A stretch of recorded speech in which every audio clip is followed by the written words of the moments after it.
And here's my final and probably greatest caution for DSA supporters. Republicans love Democratic Socialists. Why? Because they know that the DSA platform will not play well in the Midwest and in the South. And even if Republican candidates are not specifically facing a DSA candidate, they will weaponize the DSA messaging and platform to scare voters into supporting a Republican majority in the House and in the Senate in order to keep the DSA movement from gaining traction and taking away the rights of red-blooded Americans.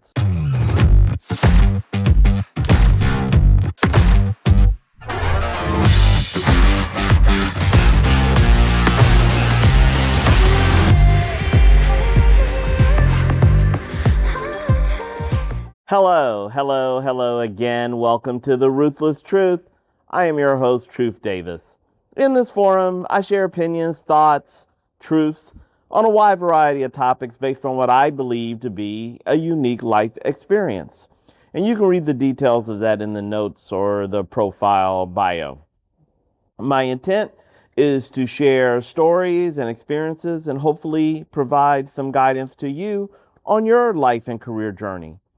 Please follow me on Instagram at TruthDavis5, subscribe to the YouTube channel Ruthless Truth, and there's also a Facebook page, Ruthless Truth. The general format is I'll share some thoughts on current news items, then I'll pick one topic and go a little deeper, which will be today's truth, and then I like to end with an American history fun fact. Okay, quite the busy weekend. Let's start with the opening weekend for the motion picture, The Odyssey. This is Christopher Nolan's production of the epic poem written by Greek poet Homer hundreds of years ago. The film brought in $125 million at the domestic box office and over $250 million worldwide, making it the third largest opening weekend of the year, trailing only Toy Story 5 and the Super Mario Galaxy movie. The movie achieved great results, despite months of criticism and protest from people who objected to some of the casting decisions. Specifically, outspoken critics of the film, including Elon Musk and Donald Trump Jr., heavily criticized the movie before its release for casting a black actress in Lupita Nyong'o as Helen of Troy and a transgender man, Elliot Page, as a Greek warrior. We saw similar reactions to multi-ethnic casting for The Little Mermaid and Cinderella. This opposition movement often rants, if you go woke, you go broke. And I gotta tell you, it amazes me that so many people get so upset and expend all this energy on the casting of a fictional story. Why does it bother you? Why do you care? I mean, if you don't like it, then just don't go see the movie. But why is this such a big deal? Well, it's because it's not just about a movie. It's about cultural wars and political opposition to progressiveness. Look, I can understand objections to a movie that strives to be historically accurate, but then makes dubious casting decisions. For example, you can't cast a white man as Malcolm X, and you can't cast an Asian man as George Washington. But The Odyssey is a poem that was written 2,700 years ago. It has been translated, interpreted, reimagined, and retold for many centuries. Who can say what is realistic or accurate in depicting those times? Also, I never hear anyone complain about the unrealistic beauty and grooming depictions of most period pieces. Because it wasn't until the 19th and 20th centuries that people commonly used toothpaste, antiperspirant, shampoo, and shaving. Before then, people were hairy, smelly, with bad breath, crooked and yellow or brown teeth, and often covered in lice. But I guess no one wants to see that much realism in their movies. And one final thought on The Odyssey. It's likely that less than 10% of the U.S. adults have actually read the Odyssey, although sales have recently increased. I read it in high school, but just ordered the new hardcover this week as I intend to read it again. The point is, almost all the people complaining about the movie have not read the book, so they just need to shut up. I mean, given all the current issues in this country, such as inflation, housing, gas prices, job uncertainty, and a never-ending war in Iran, I've got to believe people can find a better use of their precious time than bitching about a fictional movie. Speaking of the war in Iran, bombing and attacks have intensified. Additional U.S. service people have lost their lives. Oil prices are rising. And again, there seems to be no end in sight. The administration last month requested almost $88 billion in supplemental funding. That would include $67 billion in extra military spending this year. So, heading into the midterm elections, Republicans in Congress are faced with a worst case, no-win scenario. They are being asked to vote to fund an unpopular war over which they have had no meaningful oversight and which they have never voted to approve. Now, of course, they could always stand up to the president and deny any additional funding until the White House justifies the war and outlines a strategy, plan, and objectives for ending the war. But that's highly unlikely to happen. Hell, the White House has not held a press briefing on the war in over 2 months. No updates provided, no questions taken, just a continuation of this war of choice with no apparent need to explain to anyone, least of all the American people, of what is going on. If the Republicans go down with the president in November over this war, they have no one to blame but themselves. Okay, let's get to today's truth. Today's truth. Okay, I'm going to assume that most of you are unfamiliar with Van Jones. He is a political commentator, attorney, author, and former advisor to President Barack Obama. He regularly appears on CNN and is a self-described progressive liberal.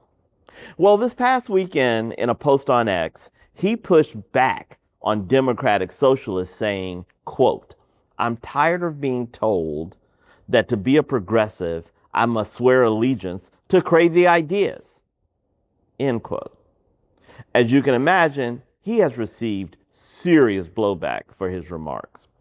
Well, in today's truth, I want to weigh in on this discussion and caution Democrats that if you are not very careful, the current Democratic Socialist movement will lead to the downfall of your party and could potentially snatch defeat out of the jaws of victory in this year's upcoming midterm elections. Okay, let's level set. First, what is a Democratic Socialist? Well, the Democratic Socialist of America, or DSA, is a political organization whose platform consists of many far-left positions, including, but not limited to, Medicare for all, universal rent control, universal education, demilitarizing and defunding the police, extending voting rights to non-citizens and also to those with criminal records. The DSA also strongly supports spending cuts and footprint reductions to the U.S. military while also supporting pro-Palestinian and anti-Zionist causes. And to fund all these programs, the platform calls for significant tax increases on the wealthy. The organization is based in New York City and has been around since 1982 and is estimated to have approximately 120,000 members. But over the past year, the organization and movement had catapulted to national attention and prominence, sparked by the November 2025 election of 34-year-old Zohran Mamdani as mayor of New York City. Since then, several DSA candidates have won upset elections against long-term incumbent Democrats in New York, Colorado, and Washington, D.C. Now, don't get me wrong. I fully understand why these political positions resonate with so many voters, especially millennials and Gen Z. These young people are facing very real-life issues such as the high cost of living and housing affordability. They see the widening gap of wealth inequality, and now many of them question the value and merits of free market capitalism. So I get it. But the reality is that this movement will never achieve the broad mainstream support required to win national elections. And more concerning, these views actually frighten a large segment of the population. Look, I don't want to dampen political enthusiasm. I love seeing young people becoming politically active, and I hope we continue to see more of this energy. But if the ultimate objective is to see new direction and policies, you must first win elections so that your candidates are in place to make changes. So people need to get grounded in reality. And let me just make a few points to help you in your thought process and consideration. Okay, first, most people overestimate the broad appeal of their own political views because most people are surrounded by people just like themselves. Birds of a feather flock together. And so when you hear people say, everyone I know feels this way, it's because everyone you know is just like you. You know, after Obama won in 2016, I can't count how many people came up to me at work and said, but I don't know anyone who voted for Obama. Again, because we tend to surround ourselves with like-minded people, just realize there are other large groups of people where no one in that group shares your views.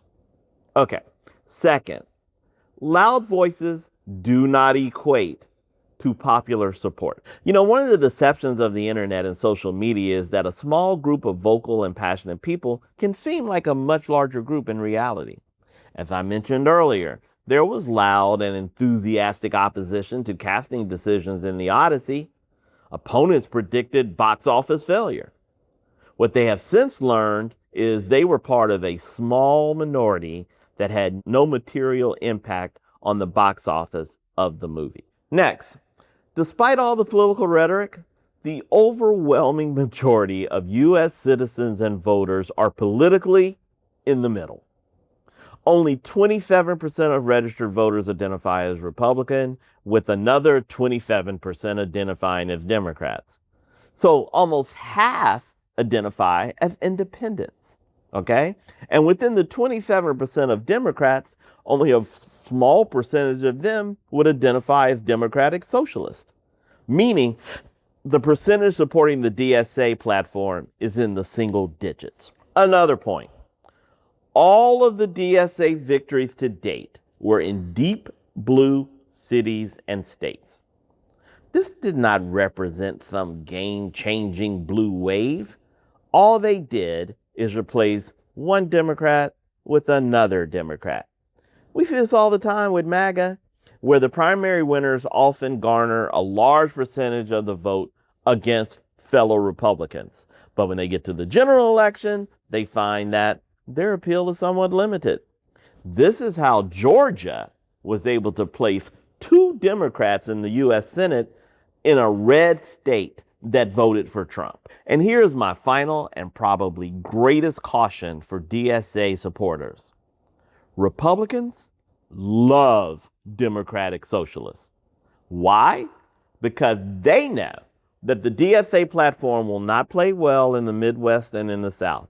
And even if Republican candidates are not specifically facing a DSA candidate, they will weaponize the DSA messaging and platform to scare voters into supporting a Republican majority in the House and in the Senate in order to keep the DSA movement from gaining traction and taking away the rights of red-blooded Americans. Look, I personally am an independent and a moderate, but even I can support some progressive ideas.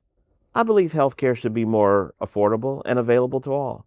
I strongly support policies and programs that address housing affordability. And I do believe there's an opportunity for our federal budget to place higher priority on domestic issues versus unlimited defense spending. But I also agree with Van Jones when he said, quote, supporting Hamas is not progressive.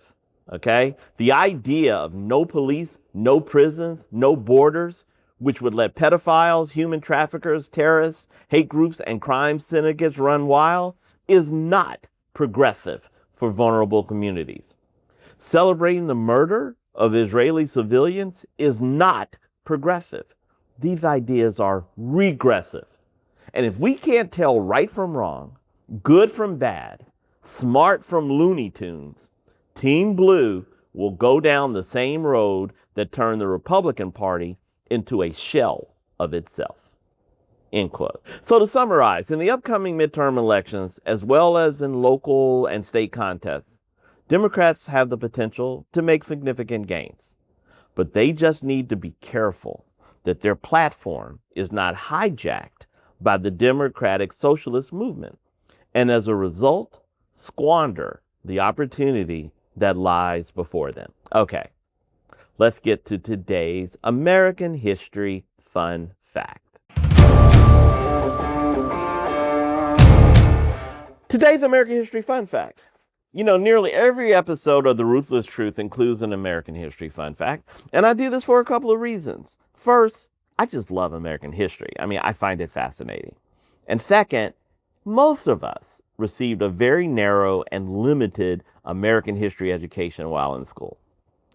Well, in today's American History Fun Fact, I will tell the mostly unknown story of an American activist, investigative journalist, sociologist, educator, and early leader in the civil rights movement. Ida Bell Wells was born enslaved in Holly Springs, Mississippi on July 16, 1862. Now, Holly Springs is about 50 miles south of Memphis. At the age of 16, she lost both her parents and her infant brother in the 1878 yellow fever epidemic. She got a job teaching and kept the rest of the family together with the help of her grandmother, later moving with some of her siblings to Memphis. Now, once while on a train ride from Memphis to Nashville in May 1884, at the age of 21, Ida Wells reached a turning point. She had bought a first-class ticket, but the train crew forced her to move to the car for African Americans. Well, Wells refused, just on principle, before being forcibly removed from the train. But as she was being removed, she bit one of the crew members. Wells sued the railroad, and she won a $500 settlement in a circuit case court, although the decision was later overturned by the Tennessee Supreme Court. Following the incident, Wells began writing about racial injustice. Articles she wrote under her pen name Lola attacked racist Jim Crow policies. In 1889, she became editor and co-owner with J.L. Fleming of the Free Speech and Headlight, a black-owned newspaper based at the Bill Street Baptist Church. She was also still a school teacher, but was fired because of her criticism of the segregated school system. Also in 1889, Thomas Moss opened the People's Grocery in Memphis, which he co-owned with Calvin McDowell and Will Stewart. Ida Wells was close to Moss, having stood as godmother to his first child.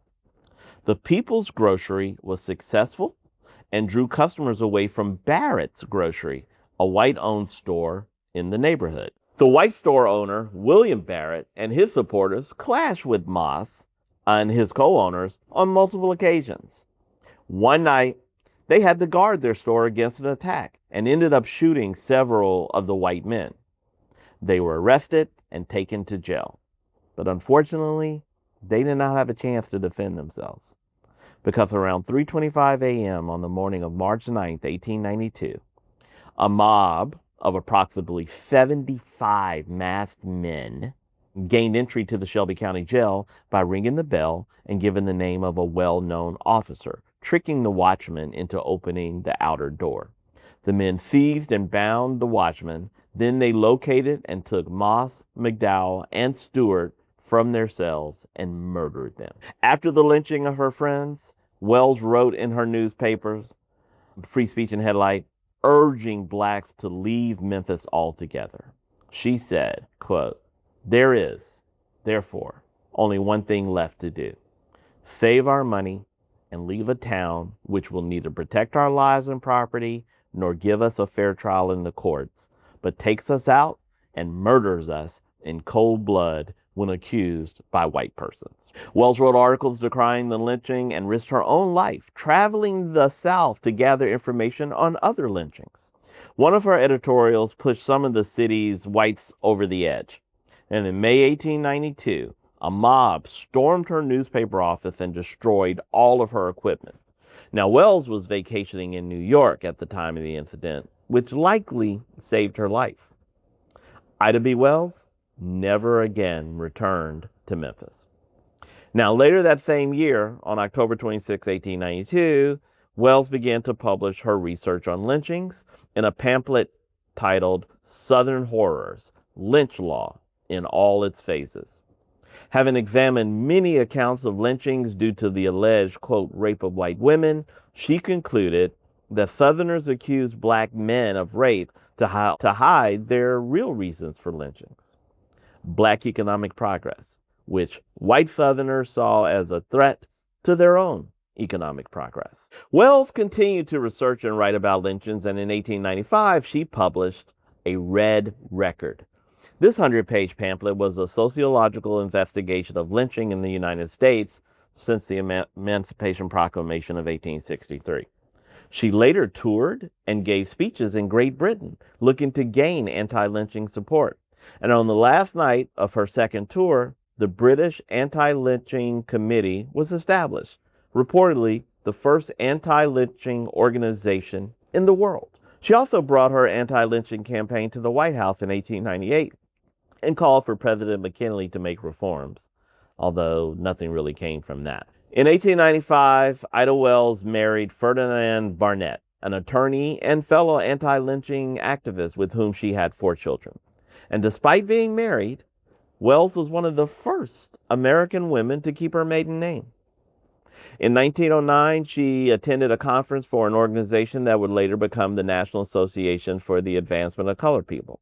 And though she is considered a founder of the NAACP, Wells cut ties with the organization because she felt that in its infancy, it lacked action-based initiatives. Throughout the early 20th century, Ida B. Wells remained active in several key causes. She and her family settled in Chicago, where she spoke out against school segregation, organized the Women's Era Club, a first-of-its-kind civic club for African-American women, and with her husband, in 1908, founded the Negro Fellowship League, the first black settlement house in Chicago. Finally, Ida B. Wells is widely regarded as an influential figure in black feminist thought and activism. Her focus on collective action, documentation of racial violence, and advocacy for both racial justice and gender equality prefigured key principles of modern black feminist theory. Associations like the National Association of Colored Women, which she co-founded, provided a platform for black women's voices in national reform movements. Ida B. Wells died of kidney disease on March 25th, 1931, in Chicago at the age of 68. Her list of honors, recognitions, and monuments are too numerous to list here, but I'll just highlight a couple of them. In 2025, Wells was honored on a U.S. quarter as part of the final year of the Americans Women Quarters program. I personally purchased 40 of the quarters to distribute as keepsakes to friends and family. And just this month, the newly renovated Ida B. Wells Plaza reopened on Beale Street in downtown Memphis, complete with a life-size bronze statue of the civil rights pioneer and investigative journalist. Okay, that's all I have for you today on The Ruthless Truth. Thank you so much for listening. Again, follow me on Instagram at TruthDavis5, subscribe to the YouTube channel Ruthless Truth, and there's also a Facebook page, Ruthless Truth. And I encourage and invite all of you to review past episodes They span a wide range of provocative topics. I'm sure you'll find something of interest. Thank you again, and I'll talk to all of you soon.